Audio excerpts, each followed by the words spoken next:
celebrities pictured cigarettes in hand, television saturated with cool characters smoking. Perhaps little wonder that despite an existing ban on advertising, 300,000 teenagers take up the habit every year. Faced with smoking rates which refuse to budge, government said today it would ban the display of cigarettes in shops and launched a consultation about removing all branding from packets. But will these stringent measures actually add to the allure? Our culture editor Matthew Kane's been finding out.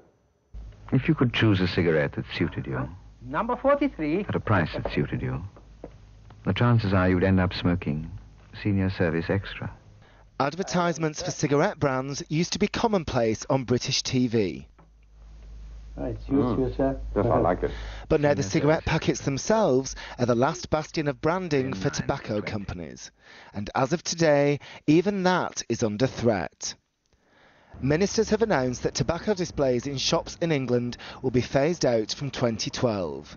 Similar plans are already underway in Scotland, Wales and Northern Ireland. But in England, the government has proposed going one step further.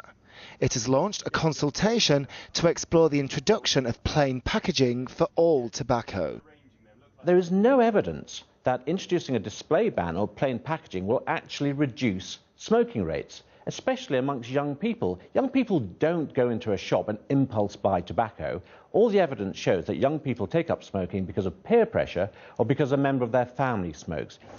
Today's proposals are the latest in a long line of government measures which aim to discourage teenagers from taking up smoking. But it may be the very fact that smoking is becoming more forbidden and transgressive which continues to make it attractive to young people. I think people mostly tends to do like the opposite of what they want them to do. Really, it's like eating the forbidden fruits, something like that. Well, everybody's doing it because they can. You know, I mean, we're all 18 now, and we're like, yay, we can buy them. So smoking is almost a celebration or an expression of your adulthood. I would say that, yeah. Another concern for government ministers is that teenage girls have consistently higher rates of smoking than boys.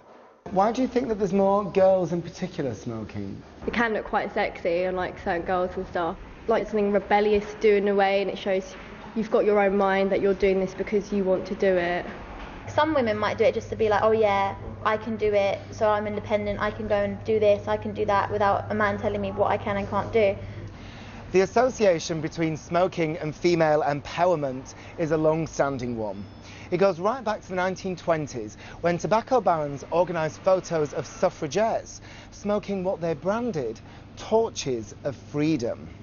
When Mrs. Pamela Benjamin was caught smoking in the garden, she got a severe scolding and no supper that night. In the 1960s and 70s, this famous ad campaign continued to associate smoking with female emancipation. You've come a long way, baby. Introducing new Virginia Slims. It's been years since adverts like this were outlawed in Britain, but there are still plenty of celebrities whose nicotine habit gives them an edgy glamour. In the face of such powerful imagery, can banning the branding of cigarette packaging really make a difference? People don't buy cigarettes just for the package. They actually want the actual... They want the nicotine and tobacco. I don't think it will make a difference. One advertising executive even thinks that the government's new proposals could actually add to the appeal of smoking. If you're distributing almost as an illicit subject, something which is legal, from underneath the desk, it almost feels like a banned substance when it's not. It's like a legal drug, it becomes almost. And then when you introduce the lack of branding on top of that, and it's essentially white packets of stuff, well, that can conjure up all sorts of illegal images in terms of distribution of drugs. And that could well be attractive to young people. However much smoking appeals to teenagers, many of them are already trying to kick the habit. Techniques like this may prove more effective than a ban on branded packaging. For the time being at least, the government says it's keeping an open mind.